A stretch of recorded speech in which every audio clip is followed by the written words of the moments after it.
নমস্কার সবাইকে। সবাই কেমন আছেন? আশা করি ভালো আছেন। মিতা জানার একটি নতুন ব্লগে তোমাদের স্বাগত জানাই।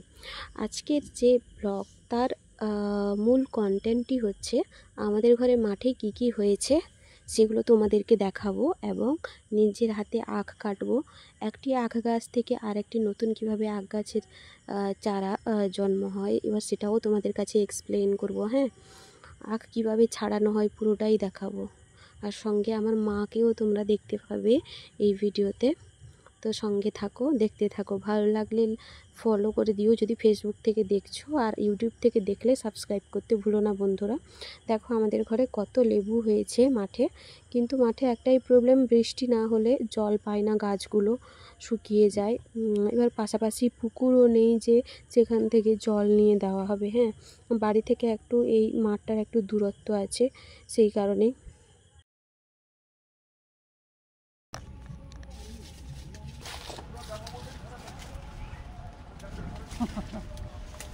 আস্তে সেটা জঙ্গলে লক্ষ্য রাখো।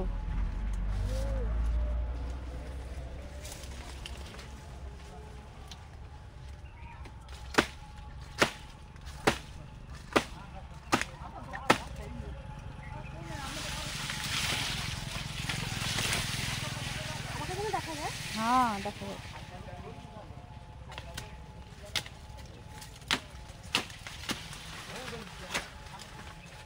এবার ঘষি দে দাদা। হ্যাঁ হ্যাঁ হ্যাঁ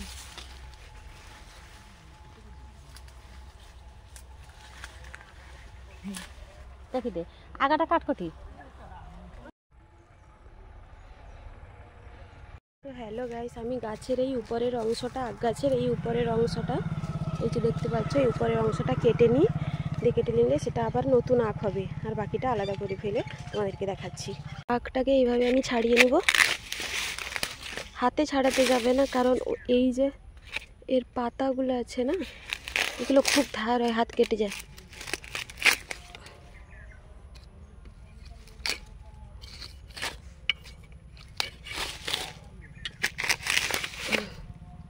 এই দেখো, এইভাবে ছাড়িয়ে নিচ্ছে আখটাকে।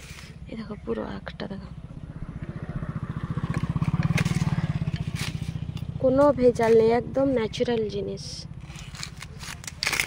আর এইটা থেকে আমি কেটে নিব, এই যে বাকি যে পাতাটা আছে এটা থেকে কেটে নিলে আবার লাগিয়ে দিলে কি হবে, আবার নতুন আখ হবে। গাইস দেখো আমি কত বড় আখ তুলে নিয়েছি। এই যে আখ, এত বড় আখটা তুলেছি। আর এই যে দেখো, এইটা যে কেটেছি এটা হচ্ছে আগা। এই আগাটা আবার নতুন করে লাগলে গাছ হবে।